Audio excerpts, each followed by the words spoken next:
Hey guys, welcome back to a new video. I'm Stephanie West. I'm a licensed counselor here in the state of Michigan, and I am owner and operator of In Progress Counseling.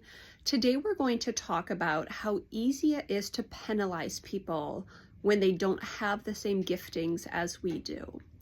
Often we might fail to realize that our giftings can often come from experiences that we've gone through where we've now adapted or we have particular sensitivities because of that.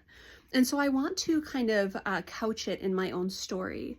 One of the things that people were often aghast at is how much I delighted in being a middle school and a high school teacher, specifically the middle school part.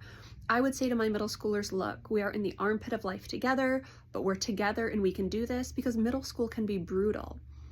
And a lot of people would say, like, I don't know how you can sit in that particular season of someone's life and make sense of what's going on. These emerging kind of teenagers are absolutely excruciating to be around sometimes. I loved it. But one of the reasons I was so good with that particular age group is because in my own middle school experiences, there were particular things that happened to which I had developed sensitivities, skills, strategies, and insights.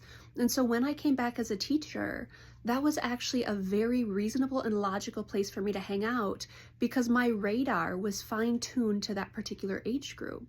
So imagine if I am with someone else as a teacher, I'm co-teaching with someone who maybe doesn't like middle school. They don't like middle schoolers, or they don't have skills developed there.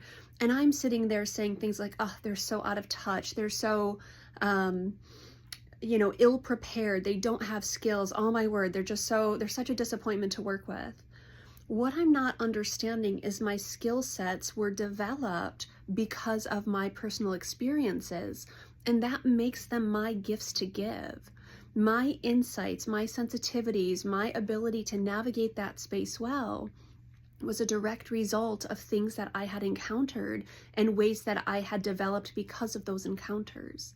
And so often I'll sit with people who are flummoxed and agitated and outright adversarial because other people don't see things the way they do. They don't navigate the world the same. They don't orient in the same direction. And it's like, right, but your particular skill sets are your skill sets because of your temperament, because of your experiences, because of how you've cultivated yourself or been cultivated. They're very unique to you. So when we start to penalize other people, what we're doing is we're taking our giftings and we're using them potentially as weapons towards others to put ourselves in a one-up position or to put others in a one-down position. So the way this can play out when I'm working, with people within relational contexts, some people get really upset that, like, why am I always the one to have to plan the date? Why am I always the one that has to apologize first? Why am I? And there's this list of agitations. And we hold that together and we say, yes, it's frustrating. But what if, what if this is your particular gift to give? What if this person that you're frustrated with doesn't have the same insights? They don't have the same sensitivities. They don't have the same lived experiences. And so they just don't engage things the way you would like them to. Now, you can explain it and you can invite them in. You can also advocate for yourself by doing the things that are for the good of a relationship, even if you're the one that has to put in some of the legwork there.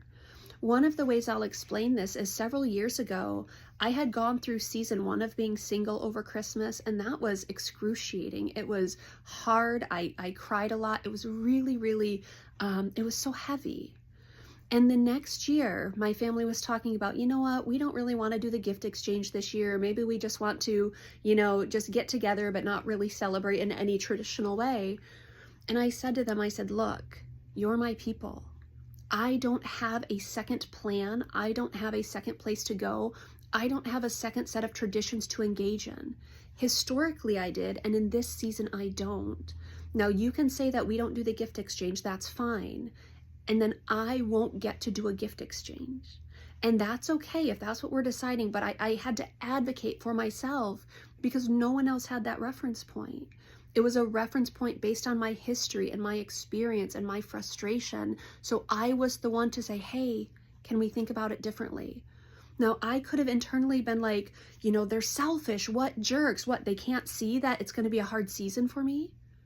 Or I can say, oof, I'm the one who gets it, and that gives me special insights into this season is hard for single people potentially. So I'm going to use my voice to influence how we go about our Christmas Day celebrations.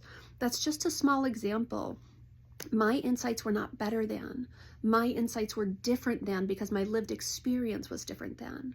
And what we don't want to do is really rupture relationships by loaded statements about they just don't get it, or they don't care, or they're insensitive. It's like, no, my lived experience gives me insights. And my gifting is to take those insights and advocate for self, for others to show up well, without using it as a weaponization against other people who do it differently.